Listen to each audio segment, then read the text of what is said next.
Here are 5 ways that have helped me promote fat loss and plan for long-term success.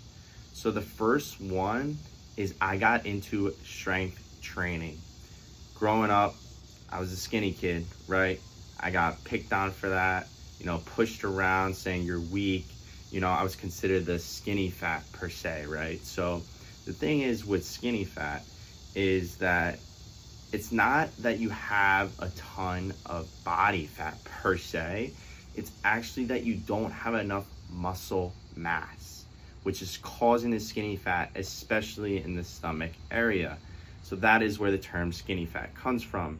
You need to build up that muscle mass with strength training to even out and lower the body fat percentage, or start strength training. And if you're new, I recommend only starting with 3 workouts per week at the gym and slowly, gradually get into it. So I think the sweet spot is 4 days with 2 rest days and 1 cardio/abs day per se. It doesn't have to be at the gym, but I sometimes do it at the gym. So 4 days strength training. And one tip that's helped me is progressive overload and slowly increasing the weight over time as I got stronger. So let's say, I'm starting on the chest press, right? Chest dumbbell press. I'm doing 40-pound dumbbells. I will increase from 40 to 45 to 50 per se. So don't just stay at one weight and do 10 to 12 reps. You got to push yourself at the gym to see muscle growth. Step number 2 is a higher protein intake diet. I struggle with my diet. I only thought that I could just eat whatever and just eat a ton of it, right? Oh yeah, I'm eating, whatever, and I'll get stronger, right? And I'll increase my muscle mass. It's just as long as I'm eating a lot because I'm skinny, right? But that's not the case. I have a fast metabolism, and I wasn't eating the proper foods and whole foods, and also not, having a structured routine and tracking what I was eating. So having a higher protein intake, let's say I weigh 165 pounds currently, you need to take at least 1 gram per pound of body weight, or to 1.2. I would say that if you're new, start with 0.7 grams per pound of body weight, and then go up to 1 gram to 1.2 grams. I'm 165, so I would take 165 grams of protein per day. Now you could get, your protein in other ways, like, protein shakes, protein bars, and like snacks like Greek yogurt and stuff. But make sure that you're having whole foods throughout the day and not just relying on the protein bars and the protein shakes, especially the whey protein, to hit your daily protein goals. Now, I'm not saying you can't have those, because I incorporate those in my diet. Just making sure that you're balancing the, chicken, ground beef, fish, ground turkey, things like that into your diet. Number 3 is unsweetened drinks. You need to start and cut out sugary drinks. I'm telling you, I know it's hard. I used to love my sweetened drinks, my iced teas, my sweet teas, especially down in North Carolina for 4 years in college. And then also my lemonade, things like that. You don't realize that all that sugar, you don't realize how much you're actually drinking and intaking per day. It's crazy, and it's just not helping you. It's only setting you back. So I drink Propel. It has 0 calories, 0 sugar. And another one is, Gatorade Zero, or water with a lemon to get a little flavor in, or just, drink a lot of water in general. But if you want, flavored, this is lemon water, and then Gatorade Zero as well, or unsweetened green tea is also another good one. Number 4 is increase your fiber intake and avoid overly processed foods and snacks. Now, I used to not have it, eat enough fiber. I was like, where do I get this fiber from? Like, what type of foods should I be eating? Why am I always hungry? I have a fast metabolism, things like that.